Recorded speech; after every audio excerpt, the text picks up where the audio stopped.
Manejo de Girard, que es abogada, profesora adjunta de la materia Familia y Sucesiones de la Facultad de Derecho de la Universidad de Buenos Aires, con un posgrado en Derecho de Familia en la Universidad de Buenos Aires, secretaria de redacción de la revista de Derecho de Familia de Aveledo Perrot y juez nacional de primera instancia en lo civil de familia.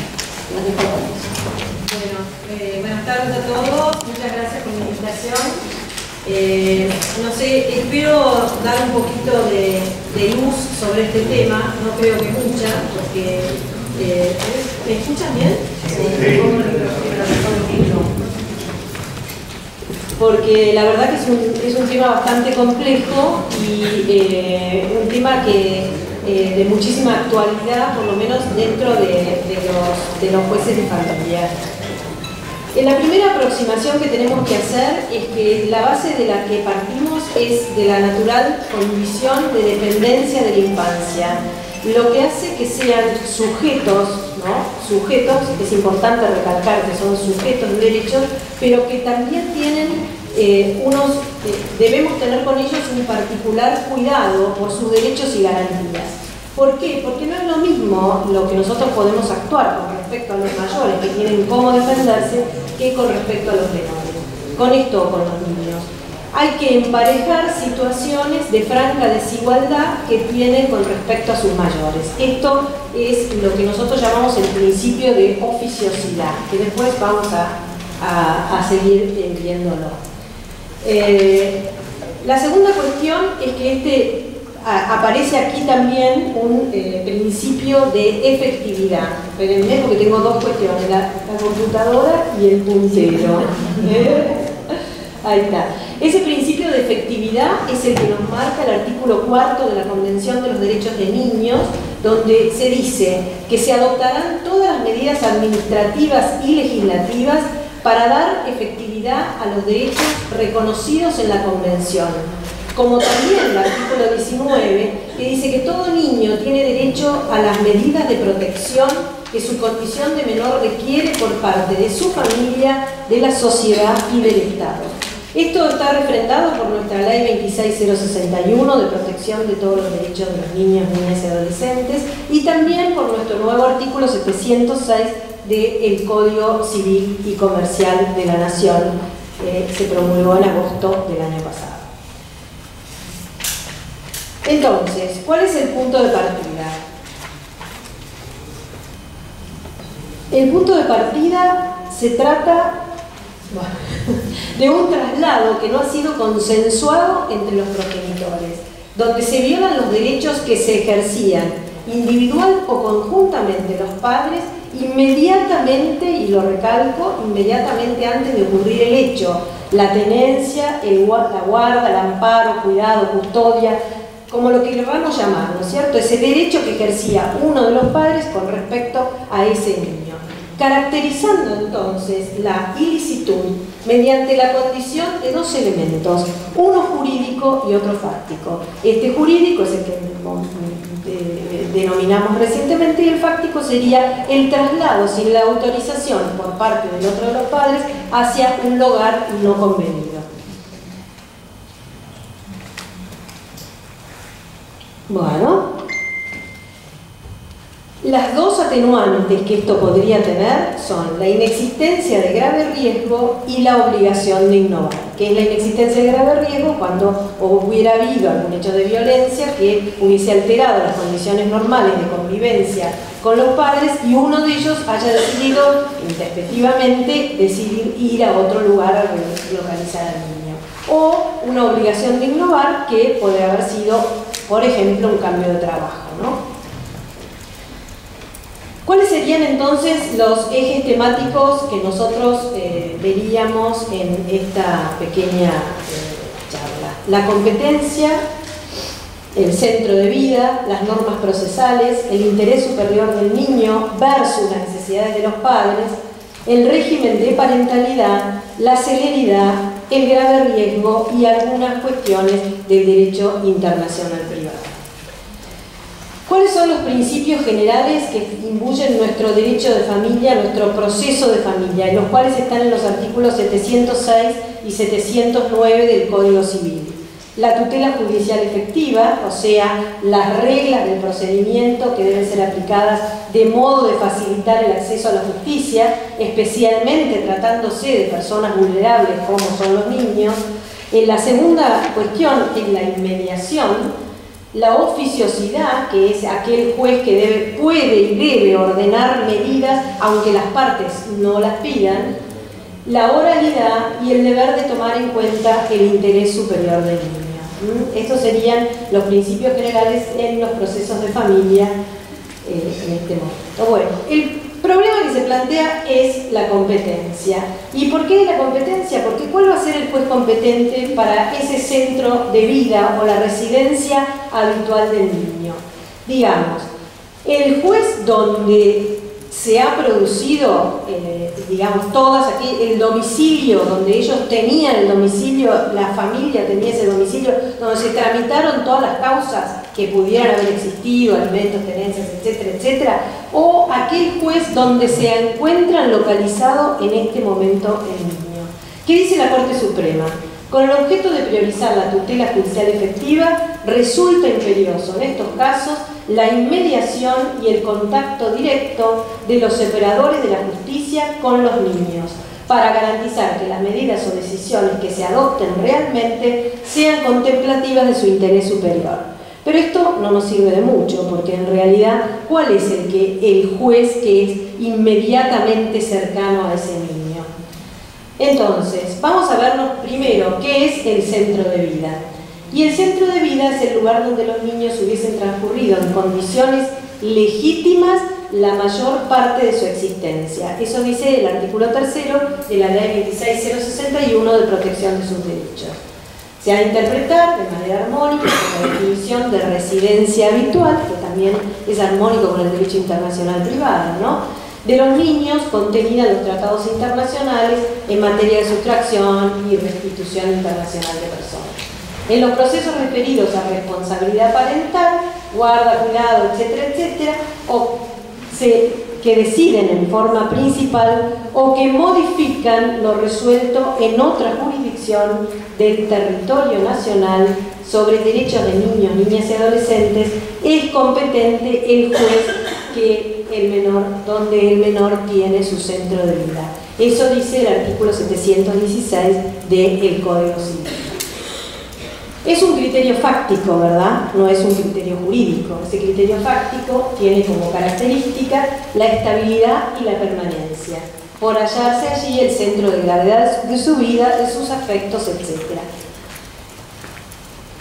La Corte Suprema también, bueno, vuelvo a reiterar, esto lo vamos a pasar de largo porque es lo mismo, un concepto diferente del domicilio, y lo que sí debemos aclarar, que en conflictos entre jueces de diferentes provincias, ¿qué es lo que ha entendido la Corte? Que se debe dar primacía al lugar donde viven los niños, ya que la eficiencia de la actividad tutelar torna aconsejable una mayor inmediación del juez de la causa con la situación de los niños. El mejor juez es el que puede verificar más fácilmente esta situación fáctica que rodea el pedido, ya que lo que se resuelva deberá adaptarse a la cambiante realidad del beneficiario.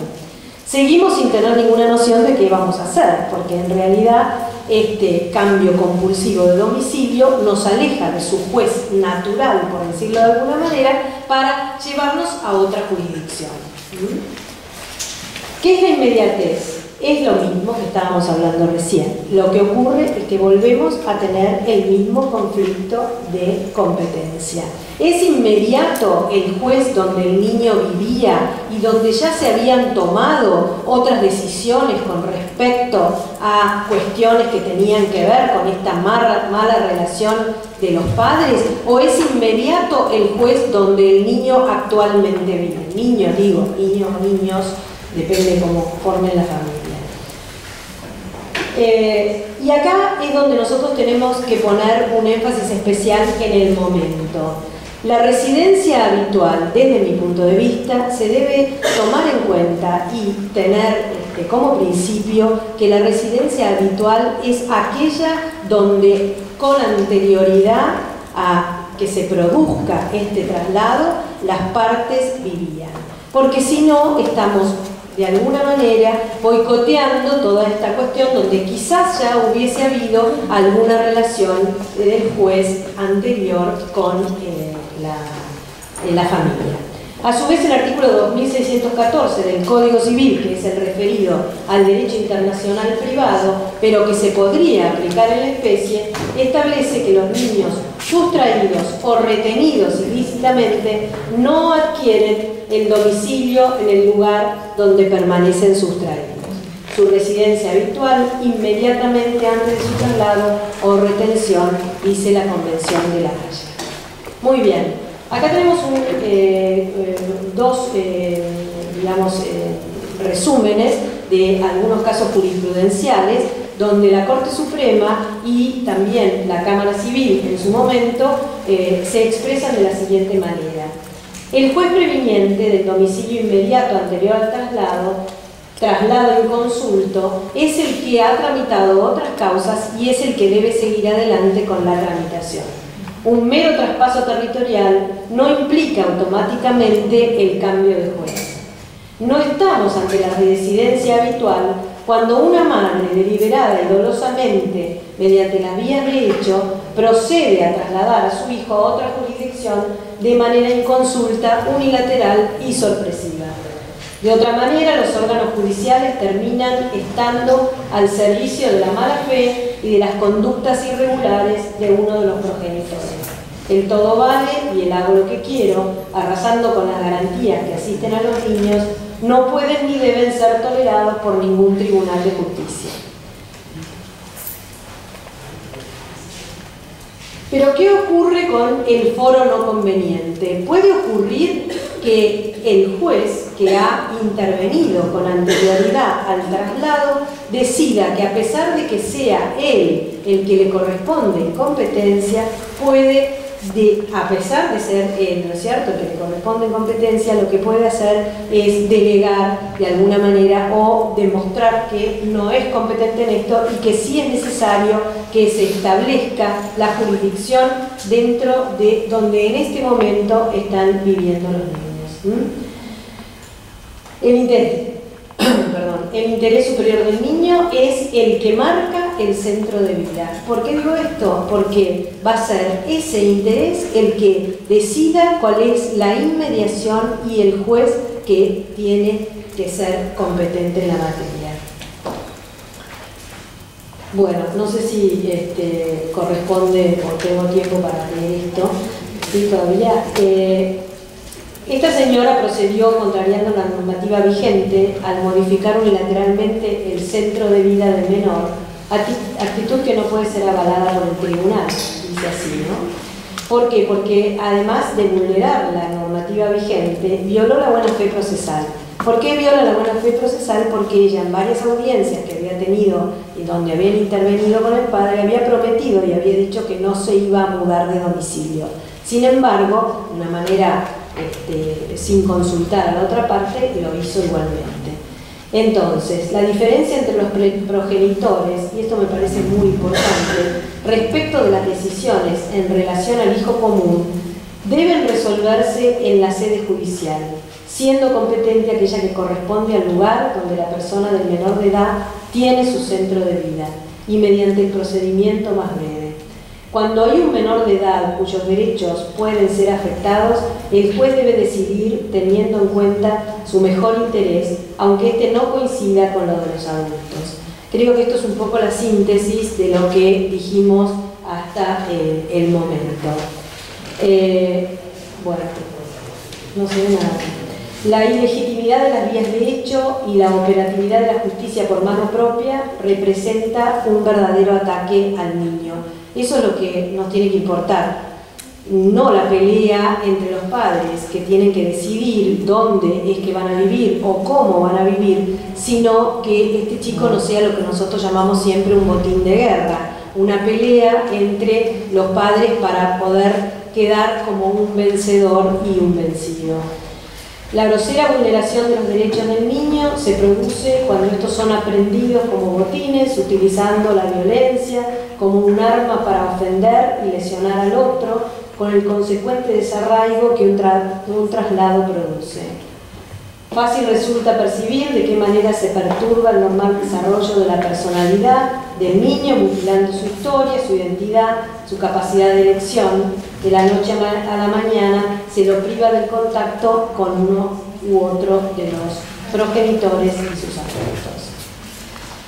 El tiempo en los procesos de familia es una cuestión a tomar muy en cuenta. ¿Por qué? Porque la consolidación de ese obrar ilícito a raíz de la excesiva dilación por parte de los tribunales y fue tachada por la Comisión Interamericana de Derechos del Niño en el caso Fornerón e hija en nuestro país, y eso lo que hace el paso del tiempo es hacer, nuestro deber tendría que ser hacer crecer hijos y no procesos judiciales.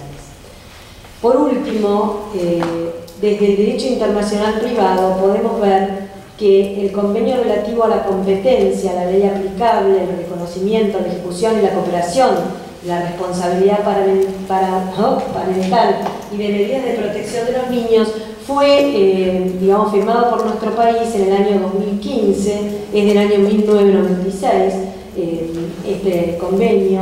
Y ahí lo que hace es delimitar el término responsabilidad parental o cualquier otra relación de autoridad análoga que determine los derechos, poderes y obligaciones. ¿Por qué es tan importante esto? Porque si nosotros no delimitamos lo que significa esta autoridad parental, no vamos a lograr que se haya convertido esto en ilícito, sino que simplemente el traslado no va a haber una contraparte donde haya tenido un derecho que haya perdido el niño con respecto a la otra parte.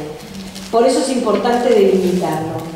Y lo que establece esta convención es la competencia de las autoridades del Estado donde el niño tenía su residencia inmediatamente antes del desplazamiento o la retención. Y la obligación de escuchar al niño, de oírlo, por supuesto, porque ahí vamos a saber también y vamos a tener una pauta sobre cuál es su interés superior. Y por último, que no exista un grave riesgo. Me gustaría terminar con algo que dijo el doctor Augusto Morelo en el año 1986. El juez árbitro se va transformando en el magistrado con imperio que acompaña y entrena a una familia en crisis para que el derecho de todos sea mejor respetado. Su autoridad, su capacidad para imponer límites y renuncias, para sugerir cambios y orientaciones, para rescatar y poner en primer plano los derechos de las personas más débiles, proviene de su función de servidor de la ley modernamente ejercida. Muchas gracias.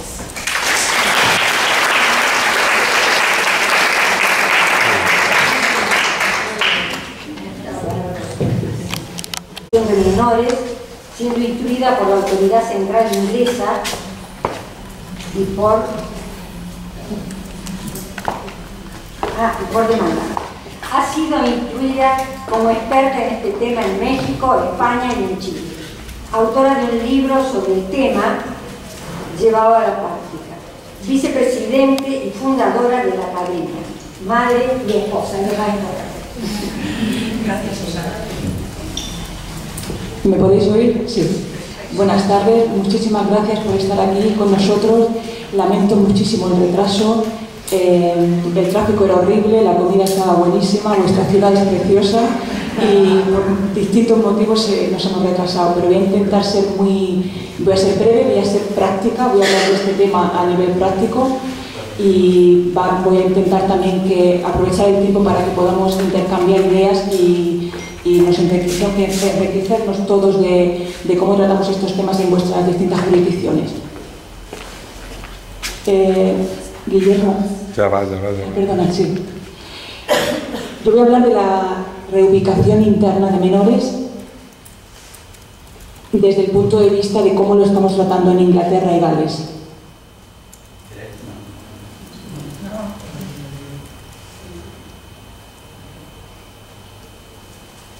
Está en el... No, ese sí.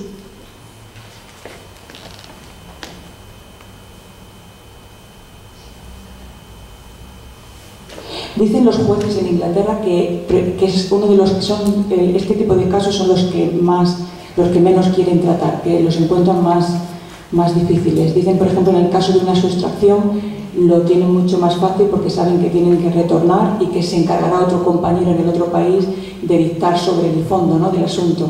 Pero en cambio, cuando son temas de reubicación de menores, lo encuentran muy difícil de hacer el análisis completo de estos temas y saber si de verdad la resolución es en el mejor interés del menor.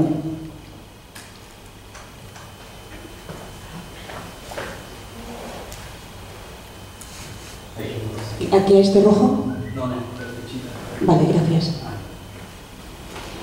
El análisis de estos temas, como sabemos, es por una parte el deseo o la necesidad de cambiar de residencia de uno de los progenitores y también saber si ese cambio va a poder permitir que la relación paterno-filial continúe. En Inglaterra hay muy poquitos casos de reubicación de un menor internos que hayan sido publicados. Se entiende que hasta el 2001 la mayoría de estos casos era como que siempre era la madre la que solicitaba el cambio de residencia y no se le prohibía porque el hecho de tener la custodia incluía también ese derecho de movimiento, de libertad de movimiento. Es solo a raíz de que Inglaterra aprueba el Human Rights Act de 1998, dentro de nuestro ordenamiento interno en Inglaterra, refleja la Convención de Derechos Humanos de Europa y entonces a raíz de ese Human Rights Act es cuando hay un cambio de perspectiva y entonces se tiene en cuenta el interés del menor en estos casos. No solo se considera que es un derecho de la madre a cambiar de residencia, sino que hay que tener en cuenta si ese cambio de residencia es en el mejor interés de los niños. Es muy curioso que a raíz de esta acta parlamentaria hubo muchísima jurisprudencia, sobre todo de casos internacionales, y se uniformó un poco la jurisprudencia. El caso clave de localización interna es este, REC, y es de 2015. Es una madre inglesa que vive en Londres con una niña de 8 años y quiere cambiar de residencia a Cumbria. El contacto que tenía el padre cuidaba de la niña 2 días durante la semana y fines de semana alternos, o sea, una semana 2 días, la siguiente semana 4 días, una semana 2 días, siguiente semana 4 días. Vivían muy cerca uno del otro. El padre tenía un poder adquisitivo mucho más importante que la madre. El padre le había comprado la casa a la madre para que ella pudiese seguir viviendo en Londres después de la separación de las partes. La distancia de Londres a Cumbria, lo tenéis ahí, son 5 horas y 30 minutos en coche, o 3 horas de tren, o 7 horas en autobús. Ese caso fue el que, gracias a este caso, hemos conseguido lo que hablaba de uniformidad jurisprudencial. En este caso, que llegó a la Corte de Apelación, en primera instancia se le permitió el cambio de residencia, el padre apeló y se fue denegada la apelación, y los 3 jueces, Lady Justice Black, Voss and Body, que fueron los que le admitieron la apelación, llegaron a la conclusión en la sentencia, y fue lo que es más valioso, de que estos casos de relocalización interna no tienen que ser tratados distintos a los casos de relocalización internacional y que los principios deben ser los mismos. Y ahora voy a pasar a los principios en casos de relocalización internacional. Solo son 2 casos que tenemos en Inglaterra que son los casos claves cada vez que tenemos este tipo de casos, y es Kay versus Kay y el caso de Payne versus Payne. Lo más significativo que me gustaría resaltar en los casos internacionales es que el progenitor que quiere cambiar de residencia tiene que demostrarle al juez que va a decidir ese caso que ese cambio de residencia el niño va a sufrir lo menos posible con la relación que tiene con ese progenitor. Como abogados, cuando estamos preparando la declaración del cliente, cuando suelen ser las madres las que quieren cambiar de residencia, es vital hacer una evaluación exhaustiva de qué es lo que estás proponiendo. Es muy común en Inglaterra decir que no quiere seguir recibiendo la pensión de alimentos para que el padre pueda poder ir a hacer esos viajes para ir a ver al niño a Australia o ir a ver al niño a Cumbria. En Inglaterra la pensión de alimentos no tiene nada que ver con el derecho del niño a tener una relación con sus padres. Entonces, por eso el tribunal permite que un padre pueda renunciar a ese pago un padre pueda decir no quiero recibir la pensión de alimentos a cambio de que me dejen cambiar de residencia. Ahí habéis leído lo clave de este caso. Y este es el caso que os invito a leer porque es muy interesante. Es de Lord Justice Ford, el caso de Payne and Payne. Y aquí es cuando dice que la evaluación que hay que hacer cuando se le debe de permitir a una persona cambiar de residencia. Lo primero es la demanda, es la solicitud genuina. O sea, la persona que quiere cambiar de residencia tiene unos motivos genuinos de por quiere cambiar simplemente porque está en este país por su relación, la relación ha terminado, quiero volver a mi país de origen porque tengo allí todo mi apoyo emocional, mi familia. Yo, por ejemplo, cuando vienen los clientes a verme, se han divorciado hace 3 años y a los 3 años se quieren ir, a veces porque la pareja tiene otra nueva pareja o porque le está pidiendo más contacto con los niños, y le digo que es muy probable que no ganemos porque ese examen no lo vamos a pasar. El juez va a evaluar que la demanda, en el momento en que la está solicitando, tiene un poco de la presunción de que no es genuina, no quieres cambiar de residencia porque tienes una necesidad de hacerlo. El siguiente paso es que hay que evaluar cuidadosamente también la propuesta que hace la madre o la persona que se quiere ir y la propuesta que hace la persona que no quiere que se vaya. Porque no es simplemente decir no quiero que cambie de residencia. Tienes que hacer una propuesta de que si dejas el niño aquí y tú te vas, por ejemplo, a vivir a Italia, esto sería la propuesta que yo haría de visitas. Entonces, el padre que simplemente dice no quiero que te vayas, así es imposible que ese caso también lo vaya a ganar. Entonces, este caso del Payne and Payne, lo que estéis interesados en este tema, lo puedo pasar porque ayuda muchísimo en las pautas que siguen los tribunales ingleses para permitir el permiso de cambio de residencia. Aquí, ¿cuál sería el impacto en la madre? Normalmente suele ser muy valioso cuando una persona quiere cambiar de residencia el tener durante los meses previos a esa solicitud, suelen tener exámenes médicos, han estado viendo al psicólogo y demás porque han intentado adaptarse al cambio de circunstancias y se puede demostrar que no lo pueden superar, por eso quieren irse. Yo creo que como abogada es clave en estos casos preparar el caso, no saber cuándo hay que presentar la demanda, saber qué pruebas tienes que presentar, qué propuesta poner, porque en Inglaterra en especial son casos que se examinan con lupa todos los hechos y son caso por caso, cada caso es distinto. Y aquí tenéis el último examen. Hemos estado hablando muchísimo de la voz del menor en este tipo de procedimientos. Estamos viendo en Inglaterra una tendencia a que cada vez los niños en este tipo de procedimientos son cada vez más parte en el procedimiento, o sea, están representados por su propio abogado. En Inglaterra normalmente cuando hay una demanda de un progenitor porque solicita la custodia o porque solicita irse a vivir a otro país, el niño es solo entrevistado por un gabinete o por un trabajador social, un psicólogo, y se presenta un informe al tribunal. Hay una tendencia últimamente a que los niños pidan hablar con los jueces. Los jueces en Inglaterra sí que lo hacen, pero somos los abogados los que estamos intentando que eso no se haga, porque no creemos que sea la labor del juez tener que hablar con el niño.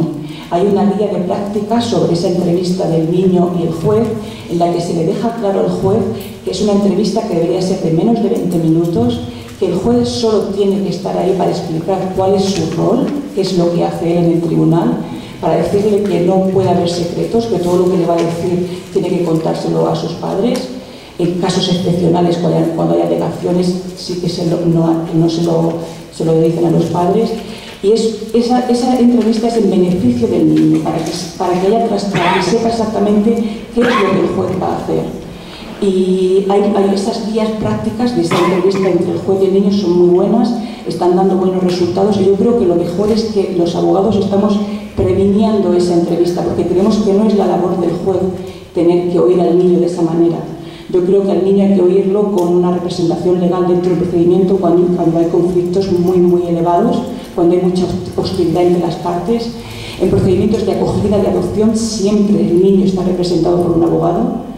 Estos abogados son los que más trabajan en el procedimiento porque tienen que, lo sé por Teresa, que ella representa menores, son abogados que tienen que estar, lo tienen que tratar todo con muchísimo cuidado.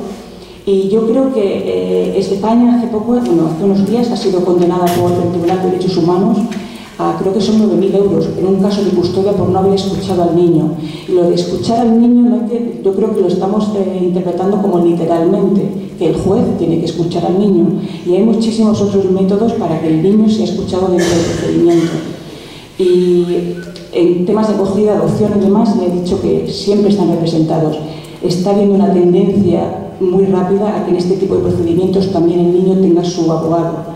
Parece que son cambios tan drásticos en su vida que creen que es necesario que el niño esté representado de esa forma de procedimiento. Y no me sorprendería que a lo mejor dentro de menos de una década en Inglaterra, no sé, en otros países, sea una regla general de que en todos los procedimientos de familia el niño esté representado por un abogado. Bueno, espero que os haya servido mi charla y os invito a que hagáis preguntas y que compartáis cómo se tratan estos temas en vuestros países. Gracias.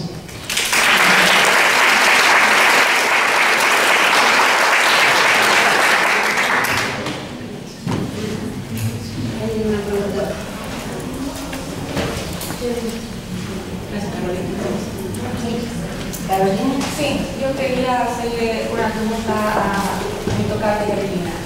Me llama la atención esto de no escuchar al niño o que los abogados ingleses tengan la intención positiva de no hacerlo.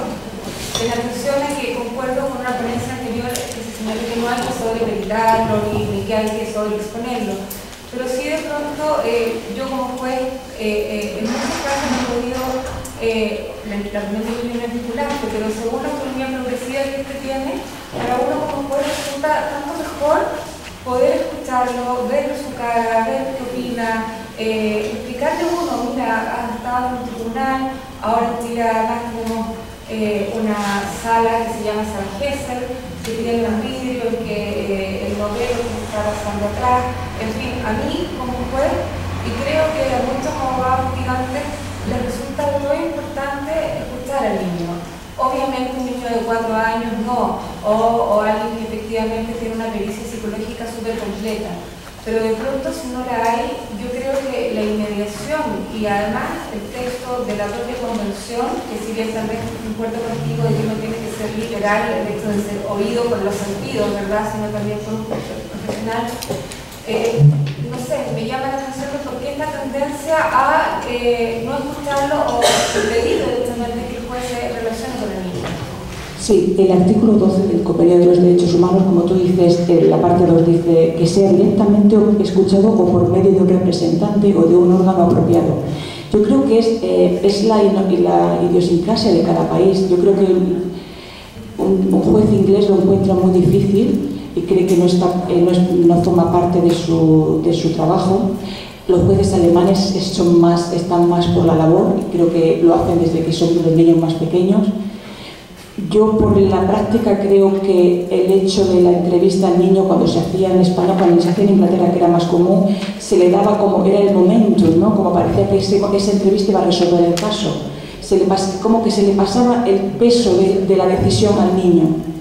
Los padres lamentablemente es lo que hacen, lo que tú digas va a ser lo que el juez diga. Y mi experiencia es que está funcionando mejor la representación legal porque no tiene por qué venir a sala, sabe que lo que dice, los dibujos que hace, las cartas que quiere presentar, las fotos que quiere que el juez vea, las va a presentar su abogado. Y yo creo que hace el procedimiento más ágil y le quita mucha presión al niño. Yo creo, no sé, en los tribunales ingleses hay mucha negatividad sobre los resultados de esas entrevistas. y está muy claro que debe de ser solo en beneficio del niño para que sepan qué es lo que va a decidir, decirle que lo que va a decidir no tiene nada que ver con lo que él le va a decir. Sí. A mí también, como a Carolina, me llamaba mucho la atención esta postura, porque creo que tiene que ver mucho con la idiosincrasia de cada uno de los países, como vos decís. Para nosotros, por lo menos, a los jueces con los que yo trabajo, es sustancial escuchar al niño o ver al niño. Y muchas veces lo que sucede es que el juez va a la casa. O sea, el juez se ha trasladado a la casa donde está el niño o al jardín donde está el niño, lo conoce, habla con él. Ni siquiera trabajan o hablan cuestiones del proceso. O sea, por el principio de inmediatez, como lo entienden ellos, la necesidad del juez de conocer a la persona sobre la cual va a decidir, porque en realidad el régimen de comunicación, de relocalización o lo que tenga que ver con la vida directamente del niño no es una cuestión solo de los padres, sino también lo va a afectar a él. Entonces me parece que por ahí, esto que decís vos del principio de la convención que dice Carolina, atiende más posiblemente a una necesidad que tiene la persona que va a juzgar en conocer a la persona a la que va a afectar. Esto que decía yo en el panel anterior, los jueces por lo menos en provincia son muy proactivos y se trasladan ellos a veces al lugar donde están los niños y los niños son pequeños. Ahora, si son grandes, los chicos van al juzgado, o sea, si son mayores de 13, 14 años, ya van al juzgado ellos, hablan y no necesariamente hablan de las cuestiones del proceso. A veces los chicos también quieren que los escuchen. Sí, la verdad que, Andrea, no sé, no soy juez, entonces yo creo que esto también es una pregunta que a lo mejor los jueces pueden dirigir, seguro que nuestra María nos puede mejor contestar. No, yo creo que primero es muy necesario verlo y conocerlo, porque es muy difícil tomar decisiones sobre algo que uno no conoce. Por lo menos recordar, o a mí me pasa, ¿no? Lo hago como una cuestión personal, la cara de esos chicos y cómo actúan esos chicos. No solamente la entrevista que uno puede tener con aquellos chicos en que se van a dar en adopción, ¿no? Que también es muy importante saber qué piensan, qué opinan, qué quieren. Hablo de chicos grandes, no de bebitos, ¿no? Pero muchas veces son usados como rehenes, como decías vos antes, en el sentido de que mi mamá me dijo que estuvimos reunidos anoche con mi mamá me dijo que lo que tenía que decirle a usted era tal cosa. Muy bien. Yo creo que acá lo importante es que el juez pueda contar con un equipo interdisciplinario. Nosotros en los juzgados de Buenos Aires, de la ciudad de Buenos Aires, tenemos nada más que trabajadores sociales. Pero yo las entrevistas las hago con un psicólogo de la Cámara y con una trabajadora social, para poder hablar el mismo lenguaje. No es necesario que el juez pregunte. Yo creo que es importante que escuche y que el chico se sienta cómodo en ese ambiente. Y en contrario a lo que vos decías, nosotros le decimos que lo que pasa ahí adentro no sale de ahí adentro. Por eso el tema de la cámara Gesell también es una complicación, porque si nosotros grabamos las audiencias, que muchas veces lo hacemos, video grabamos las audiencias, esas audiencias no las pueden ver los padres, ni los abogados de los padres, porque si no, esos chicos van a ser usados para decir, en el mismo instante que vuelvan a su casa, porque vos dijiste tal cosa. Es complicada la audiencia, pero yo he sacado de esas audiencias muchas decisiones, como por ejemplo regímenes de visitas diferentes para uno y otro hermano, porque ellos mismos lo planteaban de esa manera. Yo quiero ver a mi mamá todos los días de la semana porque ahí estoy más tranquilo para estudiar, y el otro dice, no, yo no quiero ir a ver a mi mamá. Entonces se buscó dar una sentencia donde se pudieran satisfacer los intereses de ambos niños, que no eran los mismos. No sé si... Sí. En Uruguay hay el artículo 8, es un adelanto de capacidad respecto de los chicos y respecto de los derechos de la personalidad. Es obligación para todo lo que tenga, sean derechos de la personalidad, que comparezcan. Son una parte más los niños, tienen que comparecer en el juicio con abogado. El abogado puede representarlos, asistirlos, puede ser un curador que los represente, que los asista, o simplemente sea su abogado. Es decir, dependerá de la autonomía progresiva de su voluntad cómo actúen en el proceso, pero son una parte más. y como tal a veces comparecen y yo he visto que los chicos a veces quieren hablar y otras veces no quieren comparecer, y eso se les respeta. Es decir, a veces quieren venir y hablar y otras veces en realidad no quieren venir, y yo como siempre he respetado eso. También creo que se puede escuchar de muchas maneras. Y otra cosa es que no siempre lo que diga el chico hay que aceptarlo. Es un elemento más de prueba. Puede decirme muchas cosas que diga, porque por ejemplo ha sucedido que como pueden investigar sus abogados, el mismo padre que lo está manipulando le nombra el abogado. Entonces ahí el abogado dice lo que mismo que dice. Bueno, yo tengo otras pruebas por otro lado y después evalúo en conjunto la prueba y resuelvo. Pero eso no quiere decir que no lo escuché, que no cumplí con el artículo 12 de la Convención, que lo creo que es todo un conjunto. Parece un sistema muy parecido al nuestro. No, yo simplemente, escuchándolas, quería resaltar que evidentemente en este campo lo difícil que es poder establecer principios generales o casi universales. Me da la impresión de que, sin lugar a dudas, que estoy a favor de la escucha de todo ser humano y a cualquier edad, desde el momento en que pueda haber articulación de lenguaje y transmisión de sentimientos e ideas y demás. Creo que lo importante aquí sería por ahí rescatar y resaltar la importancia de un acompañamiento, tanto de los que están en el litigio como protagonistas, como para también quienes operan desde el punto de vista jurídico, ya sea como abogados o como jueces, porque evidentemente esto trae repercusiones emocionales muy fuertes y la escucha va a estar de algún modo impregnada por esas resonancias.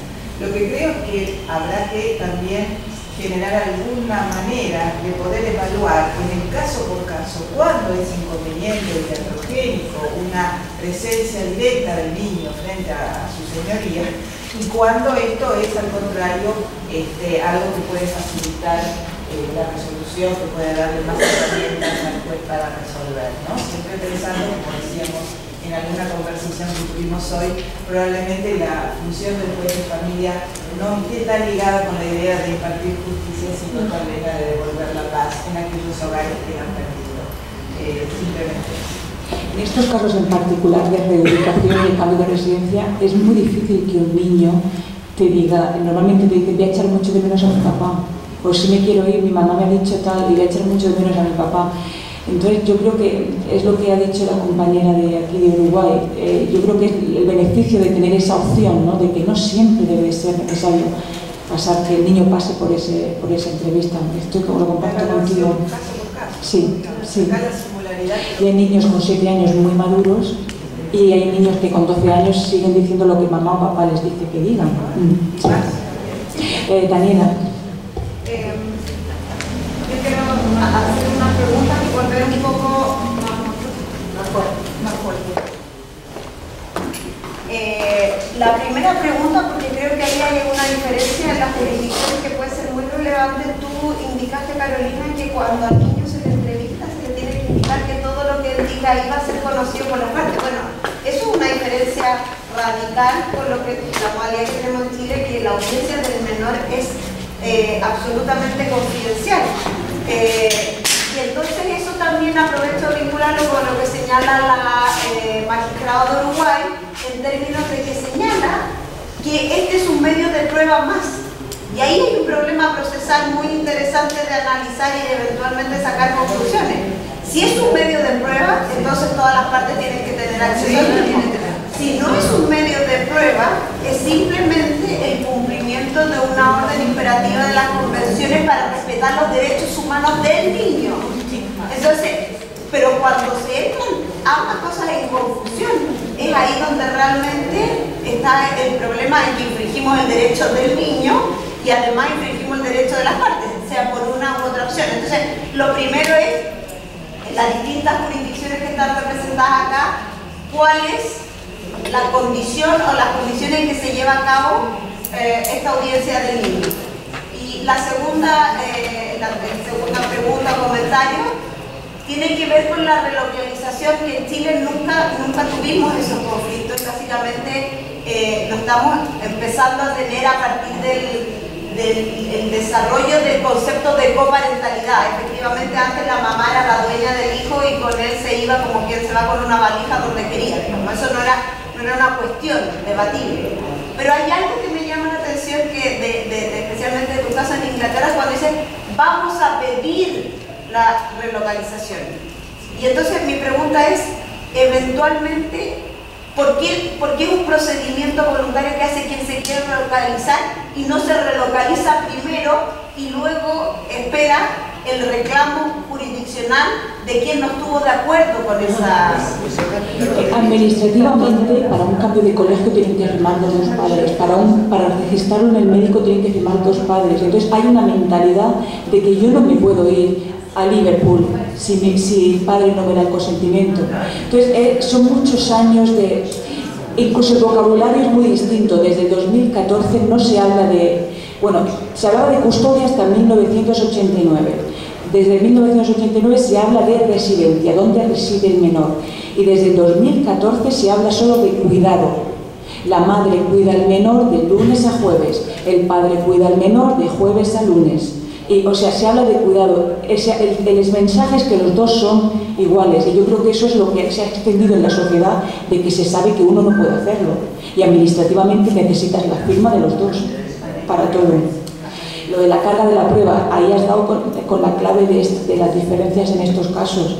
En Inglaterra lo tienen clarísimo los jueces, es una entrevista en beneficio del niño para informarlo, en absoluto para recopilar información sobre su posición y demás, porque su posición ya la sabemos por medio del reporte, el informe que ha hecho el trabajador social, o por medio en el caso de que tenga representación legal y ha querido incluso hablar con el juez, aunque tenga representación legal. Yo ya sé cuál es la posición del niño.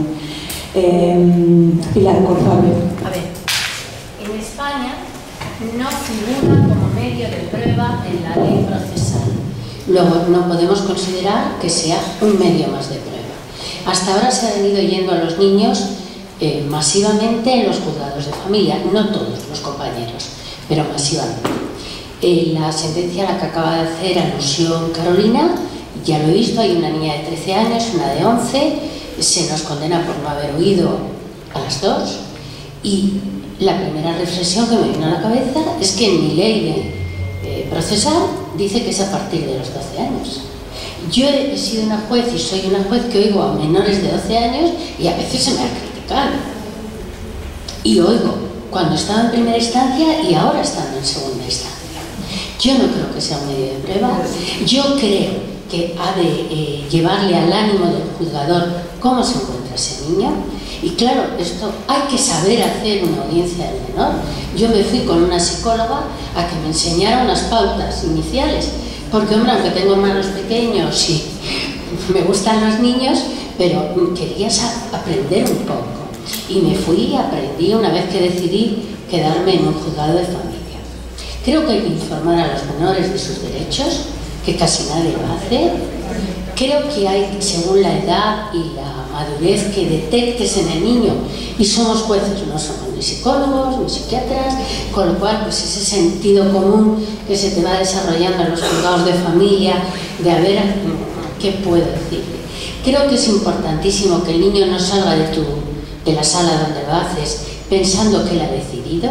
Yo cuando me viene algún listillo de me ha dicho mi papá o mi mamá que lo que yo diga aquí es lo que vas a hacer, ya le explico y me llevo el tiempo que haga falta en decirle, bueno, mira, es una opinión, ¿no?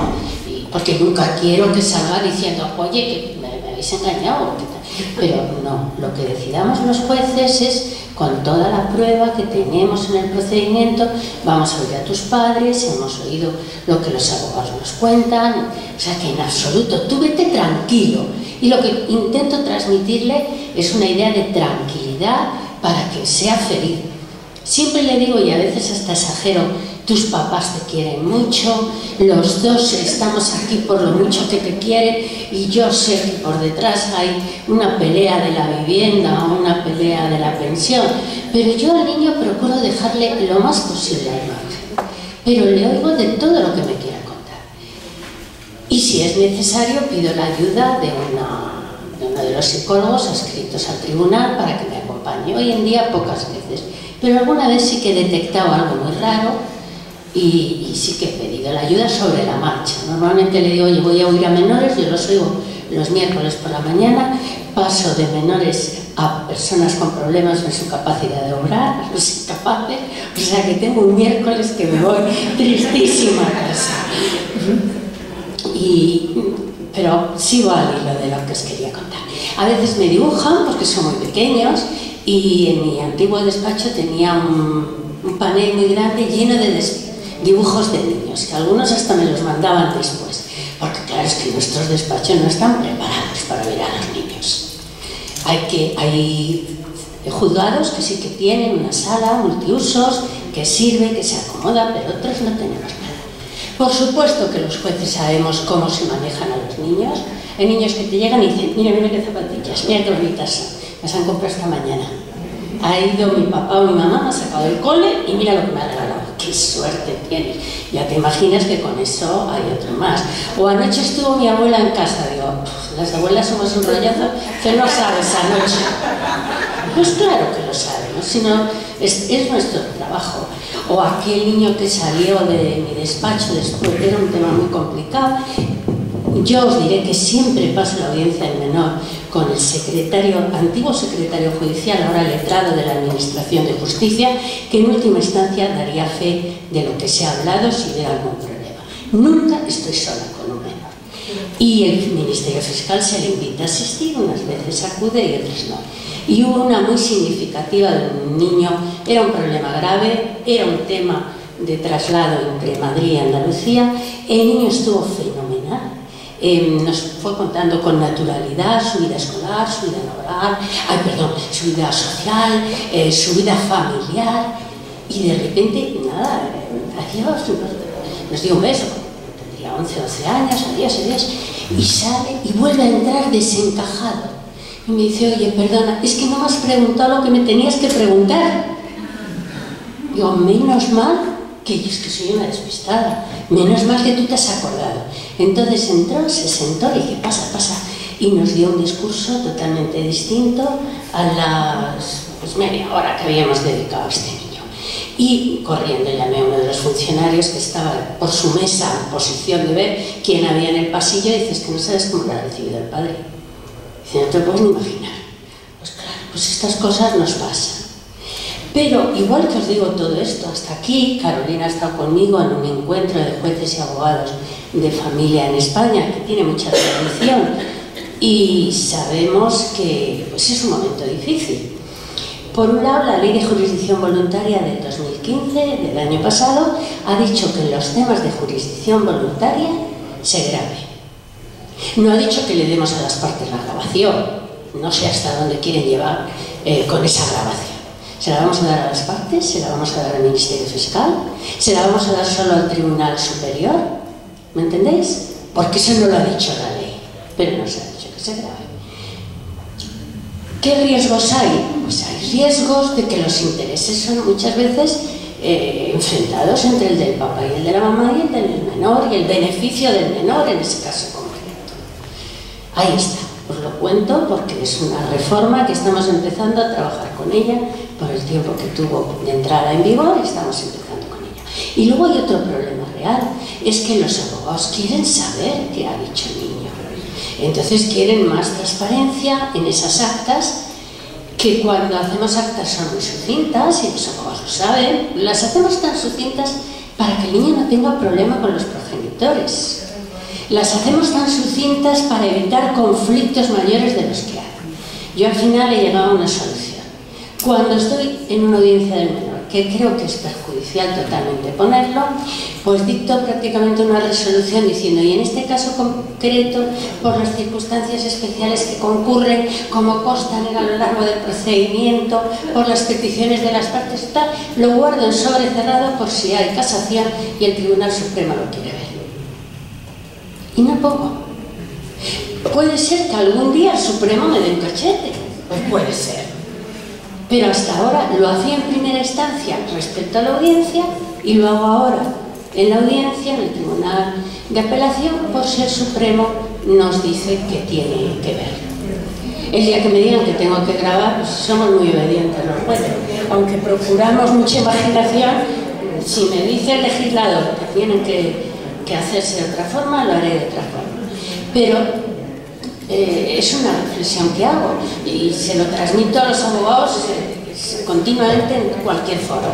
No es que lo hagamos para evitar prueba, no escribimos más para que no nos utilicen a los niños. Tienen ustedes muchos medios de prueba para llevarnos al ánimo de qué es mejor en la custodia o tenencia, como decías esta mañana.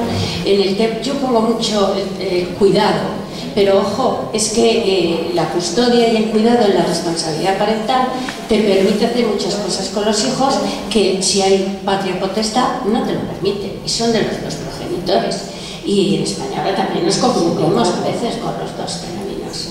Yo creo que los niños hay que cuidarlos de verdad. Sí, como una aclaración, porque cuando yo quiero utilizar como prueba esto, hay muchas sentencias que dice, como dijo el niño, y se resuelve como dijo el niño, ¿no? Sí, por eso tal vez no me expresé correctamente, entonces es que yo no puedo basar mi decisión en lo que dice el niño. Entonces, además de lo que dice el niño. Yo creo que Pilar me encanta, adoro a Pilar, pero jamás pondría una cosa en un sobre cerrado. Pilar es bárbara, pero yo qué sé cómo son los demás jueces. A ver, yo siempre, nunca dejé entrar a los padres, pero sí a los profesionales. Yo qué sé qué juez nombraron. Los jueces no tienen, no les hacen, bueno, en sí les hacen cuando entran un sí, un psicodiagnóstico, pero algunos le fallan. Yo no sé, digo, ¿cómo? Y pasan años, y yo qué sé quién le está entrevistando y qué pone. Y qué problemas tienen, porque son personas. Y estoy dejando que decida, y que decidió ella, que el niño dijo, a ver, perdón. Eso no tiene transparencia, y soy juez, perdóname, Pilar. No, eso tiene que tener un control, que no esté el padre y que no esté la madre, está bien, pero que estén los abogados tienen que estar controlando. De los abogados de las partes. No, perdóname, los abogados de la parte tienen que estar con el abogado del niño. Tienen que estar, tienen que controlar, que le pregunte solo, y si el niño no quiere estar, bueno, que no venga. Perfecto. Pero que hagan una cosa secreta en el siglo XXI, pesquisa secreta. Nadie está hablando Bueno, María es jueza de primera instancia, yo también lo fui en otra época y estoy en cámara. Yo también veo a los niños, pero tomo la precaución de nunca hacerlo sola. Llamo a mi secretaria, que es actuaria, y viene el defensor. Esa es la garantía. Y esa es mi garantía. El defensor. Además, lo primero que hago es decirle, sí, yo soy un juez, pero quiero decirte que estoy acá para ayudar. No para sancionar, ni para perseguir. Vos no te preocupes, es lo primero que le digo. Y hablamos, así como dice Pilar, como de un montón de cosas que pasan, pero que en realidad cuando uno habla en general, los chicos le cuentan más de lo que quieren. Porque si uno hace unas preguntas directas, ¿qué haces? ¿Cómo te llevas con tu mamá? ¿Qué hace tu papá? En ese caso, ellos vienen como con un librito que te contestan Lo que acaba de decir Pilar es clarísimo. Cuando el niño se sintió libre, contó lo que le parecía. Cuando salió y vio a su papá con el riesgo de que lo que él contaba podría incidir, cambió su versión. Entonces, creo que los psicólogos nos han enseñado mucho, y si la cosa es grave, también llamo al psicólogo de la Defensoría y le digo, por favor, Néstor, bajá para ayudarme. Pero en general, cuando uno a los chicos les habla desde el lugar tranquilo, de mostrarles que está ayudando y no persiguiendo, y que no es un susto venir. Más, la defensora siempre, porque la mayoría son mujeres, le dicen, estamos para ayudarte, así que podés llamarnos por teléfono, te doy el teléfono para que me llames. Esto ayuda a que ellos se ablanden, se sientan cómodos, dibujen. Yo estoy pegando arriba de todos mis diplomas dibujos de los niños que vienen a verme, porque a esta altura de la vida descubrí que eran más importantes que todo lo que había estudiado. Y realmente algunos dibujos son terribles. Y no necesito que venga el psicólogo corriendo para mostrarme que son terribles. Porque son tantos años, y está bien, somos psicólogas de oreja, está bien, vamos a aceptarlo, ¿no es cierto?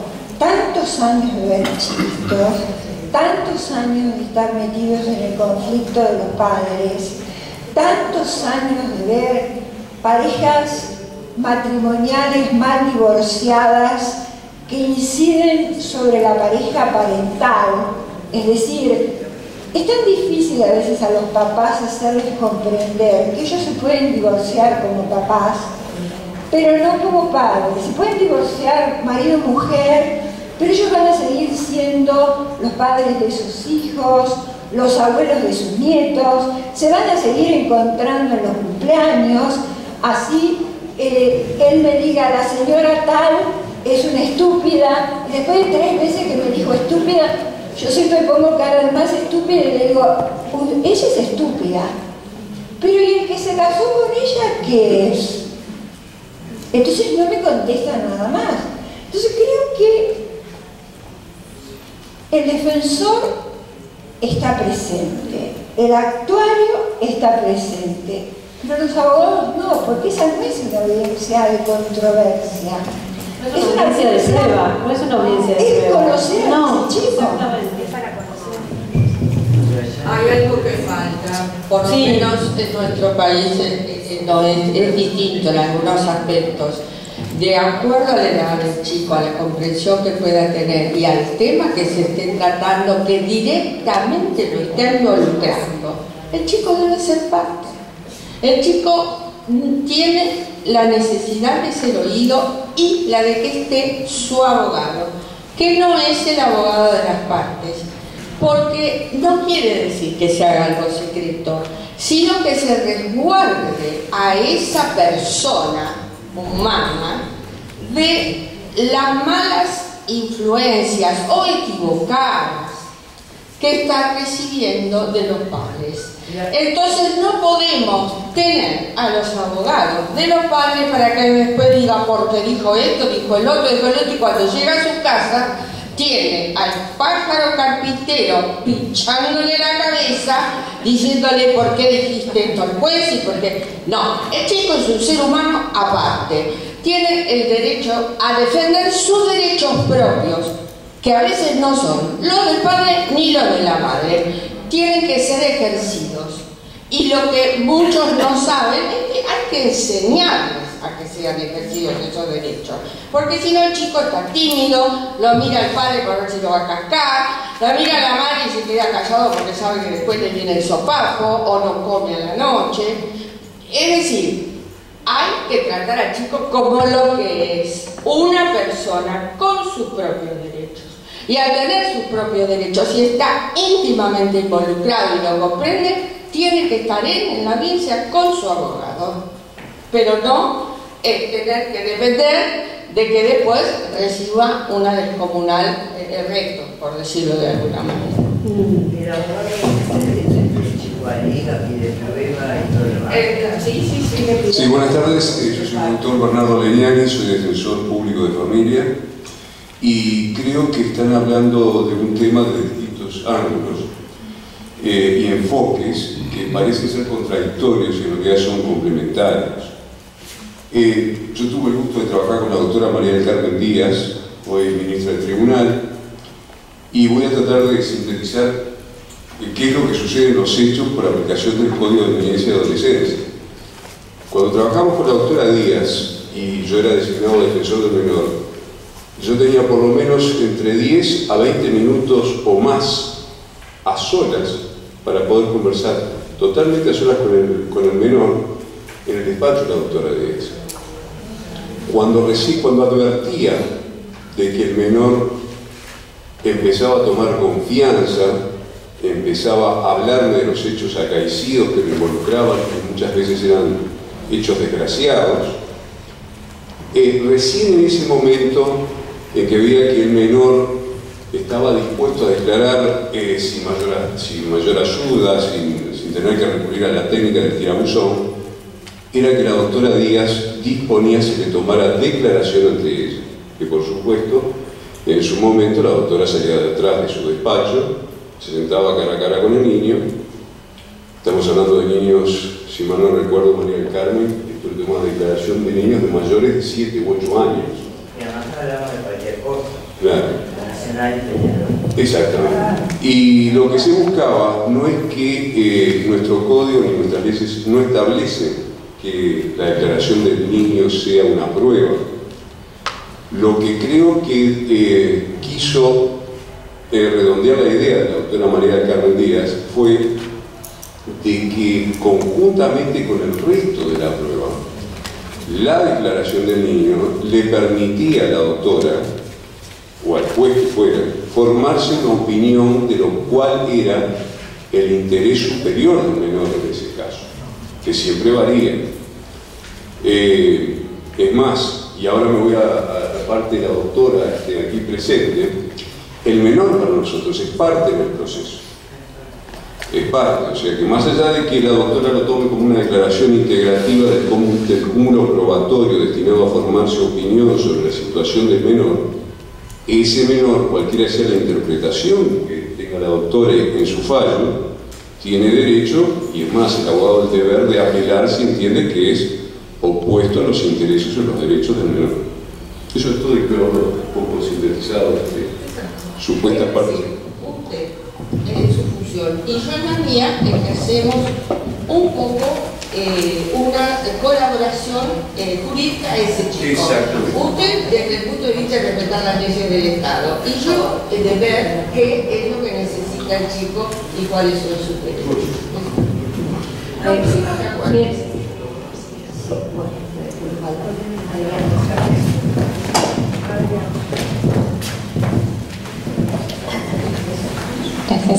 En Brasil nosotros tenemos un código procesual que ha empezado este año que hace una diferencia. Todas las cuestiones muy importantes para los niños hay que haber una psicóloga junto en la audiencia con el juez, todas las veces.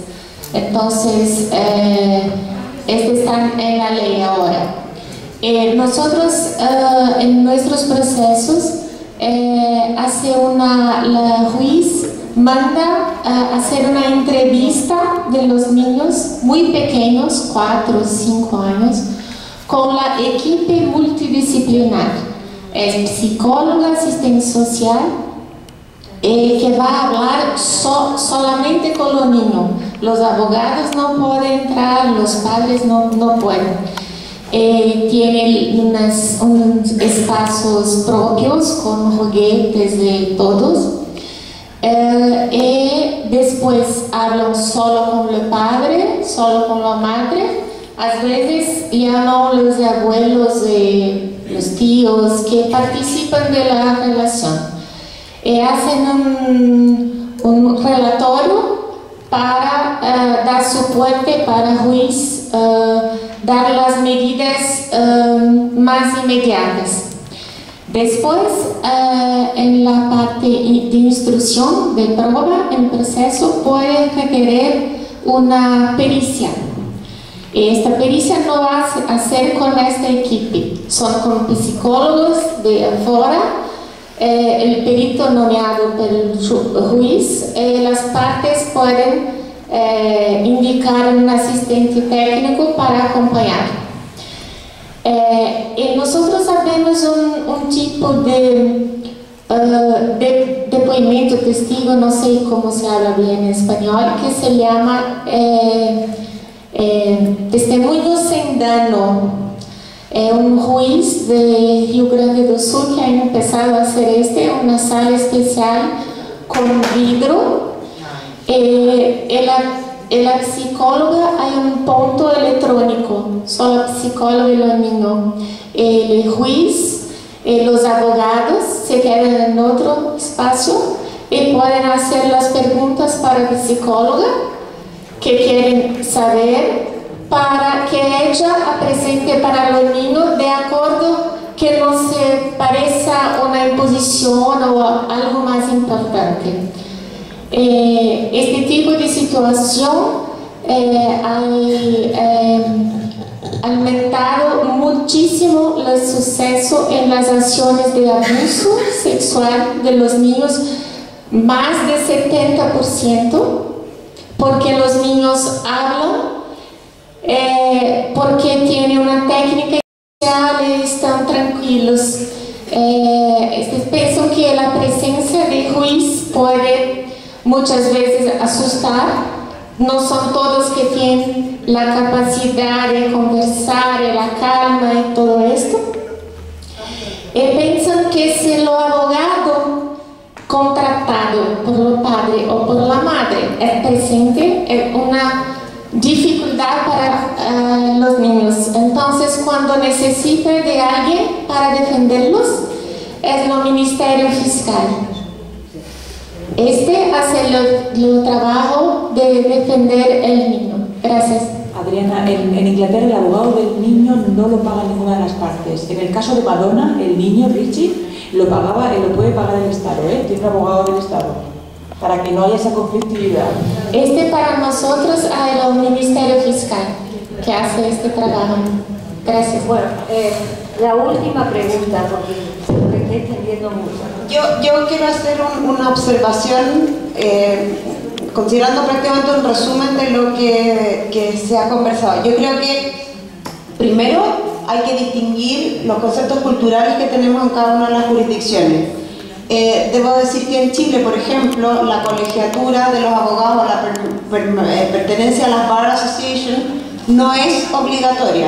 Y entonces cuando hablamos de que los abogados de los padres puedan no estar en una audiencia, tiene que ver, como lo conversamos con el colega Espinosa, de la ética y la responsabilidad que asumen esos abogados. Si esos abogados tienen una formación ética que les permite y que les obliga a tener una responsabilidad para con el tribunal, para con el sistema, entonces probablemente, que sería lo ideal, podemos aceptar a esos abogados en las audiencias.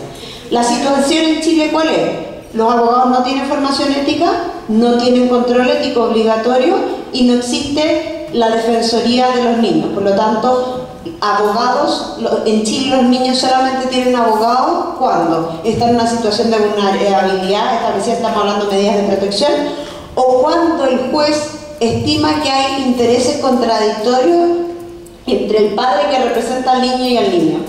¿En qué minuto se califica eso? ¿Eso se da cuenta cuando se presenta la demanda de alimentos o se da cuenta después de 5 meses de juicio cuando se ha rendido prácticamente toda la prueba? Entonces, además aquí hay una discusión o una visión, no quiero decir una discusión porque después seguro que me sancionan, pero hay una distinta visión que tienen que entender entre la postura de los jueces, porque yo estoy segura que Zulema, que es la magistrada española, efectivamente, los años de ejercicio profesional, la seriedad con que se ejerce, por cierto da garantía, pero en Chile pueden haber juezas de familia de 28 años. Entonces yo como abogado tengo que confiar en el criterio de que esa jueza está en condiciones de detectar una alienación parental o un discurso aprendido, y entonces ahí esta instancia de oír al niño se termina convirtiendo en una instancia más vulneratoria que garantista de sus derechos. Entonces, una cosa son los casos puntuales y otra cosa es qué teoría aplicamos para para cumplir los estándares internacionales de garantía de los derechos del niño y las del debido proceso, porque las tenemos que sí o sí conciliar. Eduardo, tú cierras. Complementando a Daniela, a mí como abogado litigante, o sea, desde el otro lado del mesón, me surge un poco la duda de por qué los abogados sí podemos tener acceso a los peritajes, pero no tenemos acceso a lo que los niños dicen. Si en definitiva la línea es, o sea, se lo dijo a un psicólogo o se lo dijo a un juez, pero en definitiva la información que el niño aporta, no entiendo por qué puede ser distinta. Creo yo que a lo mejor participar de la audiencia puede ser vulneratorio para el niño, pero tener acceso a esa información, a lo mejor por la limitación de no traspasársela a lo mejor al cliente, podría ser eventualmente discutible. Pero es que ahí va la formación ética. O sea, si yo como coadyuvante de la administración de justicia o siento que tengo que formar parte de algo que es más trascendente que la defensa única y exclusiva de mi cliente, y tengo un control ético asociado a aquello, eventualmente podría hacerse. Porque también podría decir uno, ¿qué impide que el juez vaya y le cuente a una de las partes? Entonces, si yo tanto van a decirlo, me van a decir, no, pero es que los jueces no hacen eso. Bueno, tú también podrías decir, los abogados con ética no hacemos eso. Entonces,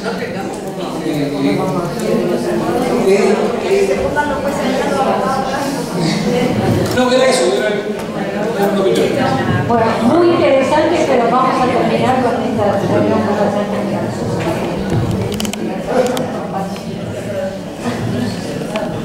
Hola, buenas tardes. No sé si me dieron la palabra o terminamos. Sí, se la voy a dar, pero es la última. Dale, gracias.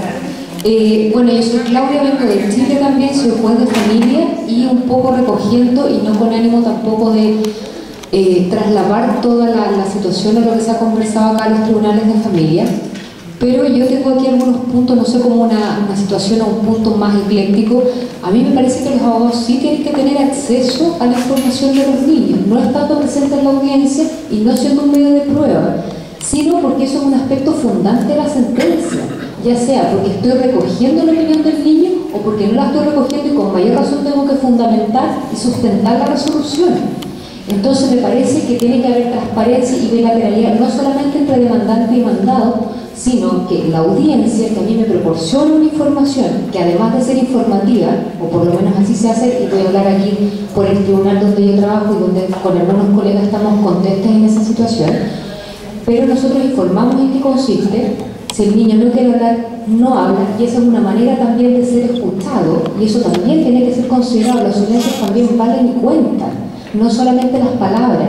Y si hay niños que no se pueden dar a entender por cualquier situación, desde el nerviosismo hacia arriba, porque uno tiende a ponerse en situaciones muy extremas que tienen que ver con la discapacidad, y no necesariamente, sino que el nerviosismo basta insuficiente, o en algunos momentos simplemente el juez no tuvo el suficiente manejo o el feeling con un niño determinado. Bueno, y ahí va a ser necesario a lo mejor escuchar a través de un tercero que pueda ser un curador o un peritaje, va a depender. Pero volviendo al punto inicial, a mí me parece que los abogados sí deben tener acceso a la información. A lo mejor no necesariamente a la audiencia confidencial, a la grabación en sí, porque en Chile se graba todo y todo queda en un registro de audio, pero sí haciendo los cargos de la sentencia. Yo no me imagino considerando una resolución que diga, atendido a lo que dijo el niño, otro considerando más al lugar. ¿Qué es eso? O sea, no, tampoco también estaríamos dejando la indefensión a la parte y con la imposibilidad de poder también fundamentar un recurso. Doctora Franco.